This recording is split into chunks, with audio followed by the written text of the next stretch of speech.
Hello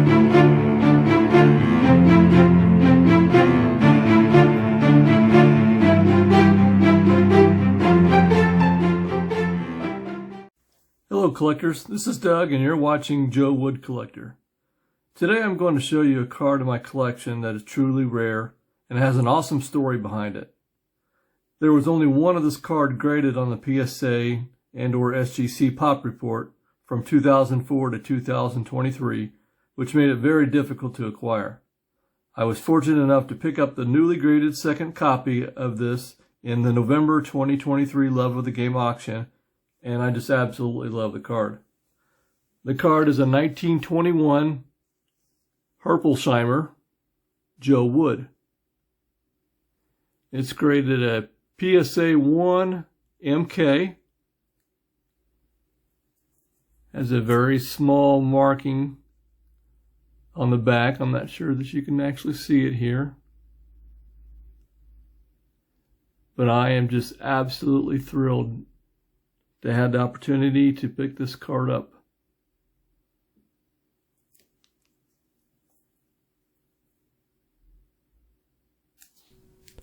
Okay, so now we're going to look at the PSA Pop Report on the 1921 Herpolsheimer Joe Wood card. So as we can see over here on the far right, there's a total population of 2.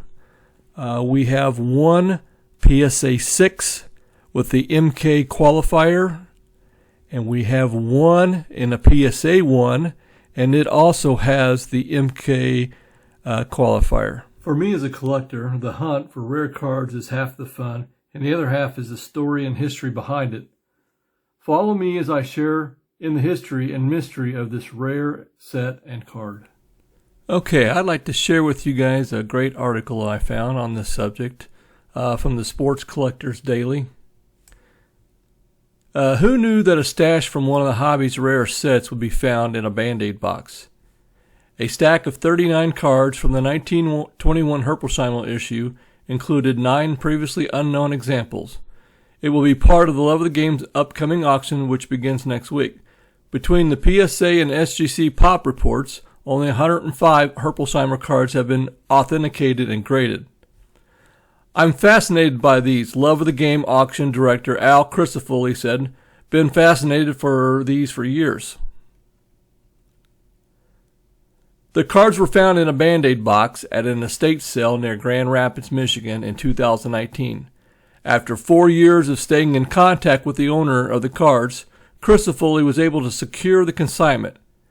They have all been graded by PSA and each card will be offered separately. One of the key cards in the newly discovered cache is that of Babe Ruth. The card is just the second known copy and is expected to fetch a big price. Other Hall of Famers in the newly found cache include Trish Speaker, Grover Cleveland Alexander, Rabbit Marinville, John McGraw, Red Faber, and Sam Rice. In addition to the cards discovered that were already included in the checklist, Crisafulli said the group includes previously uncatalogued cards of Dave Bancroft, Johnny Evers, Harry Hooper, Stuffy McInnes, Art Neff, Wally Shang, George Sisler, Casey Stengel, and Fred Toney. The Shang, Stengel, and Toney cards have been implied in the original checklist. Now it is known that the real examples exist. The standard catalog of vintage baseball cards noted that Herpolsheimer cards were each currently known in one card each. The original group became known through a series of eBay auctions in 2004. Those cards had a $sign and numerical penciled on the back. The cards headed to the Love of the Game have slightly different markings on the back, Crisafulli said. What appeared to be a card number was faintly written in pencil on the card back outside its bottom border. These are far more handled, Crisafulli said. There are erased pencil markings on the backs. None of the new cards grade higher than PSA 3. The Ruth came back a PSA 1.5. Some of the graded cards have an MK designation, which means the cards carry a stray mark of some kind. They flew so far under the radar until 2004. The fact that a card could go 80 years before being discovered is amazing to me. The Herpolsheimer are similar to the 80-card E121 American Caramel set, also issued the same year, but have backs that advertise the famous Grand Rapids retail store. Specifically, the card backs tout the store's boys' fashion shop on the store's second floor, the home of boys' fashionable clothing, it reads. While grammar experts might cringe at the poor use of the possessive, baseball card experts are amazed at the find of the new group of cards.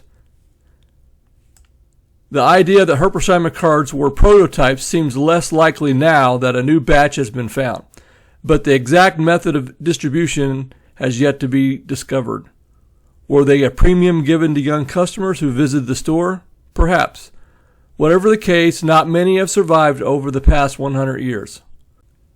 While it was believed that there may have been 69 or 70 cards in the Herpolsheimer set, that number now appears to have risen to 78 or 79. This is like a major discovery, Crisafulli said.